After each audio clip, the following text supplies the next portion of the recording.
Jean, chapitre 15. Je suis le vrai cep et mon père est le vigneron. Tout sarment qui est en moi et qui ne porte pas de fruit, il le retranche, et tout sarment qui porte du fruit, il l'émonde, afin qu'il porte encore plus de fruits. Déjà vous êtes purs, à cause de la parole que je vous ai annoncée. Demeurez en moi, et je demeurerai en vous.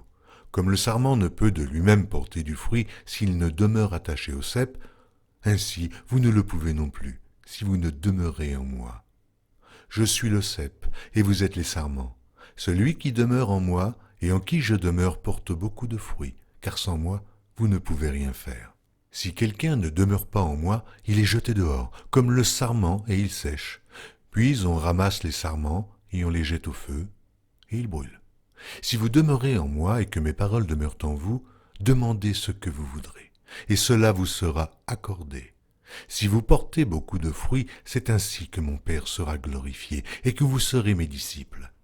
Comme le Père m'a aimé, je vous ai aussi aimé. Demeurez dans mon amour.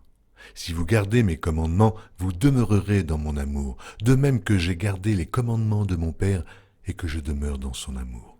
Je vous ai dit ces choses afin que ma joie soit en vous et que votre joie soit parfaite. Ceci est mon commandement. Aimez-vous les uns les autres comme je vous ai aimés. Il n'y a pas de plus grand amour que de donner sa vie pour ses amis. Vous êtes mes amis, si vous faites ce que je vous commande. Je ne vous appelle plus serviteur, parce que le serviteur ne sait pas ce que fait son maître, mais je vous ai appelé ami parce que je vous ai fait connaître tout ce que j'ai appris de mon Père.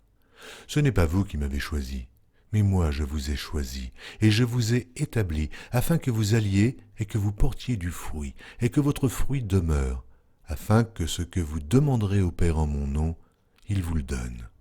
Ce que je vous commande, c'est de vous aimer les uns les autres.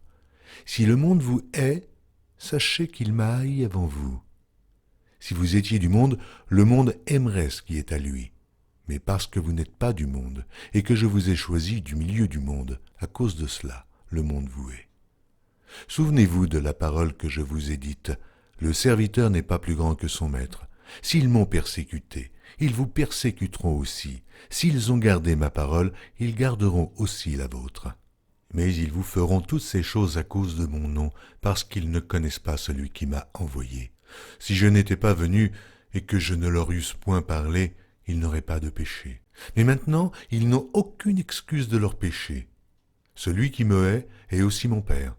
Si je n'avais pas fait parmi eux les œuvres que nul autre n'a faites, ils n'auraient pas de péché.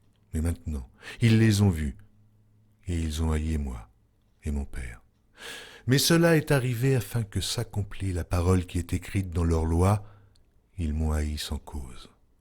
Quand sera venu le Consolateur, que je vous enverrai de la part de mon Père, l'Esprit de vérité qui vient du Père, il rendra témoignage de moi, et vous aussi, vous rendrez témoignage parce que vous êtes avec moi dès le commencement.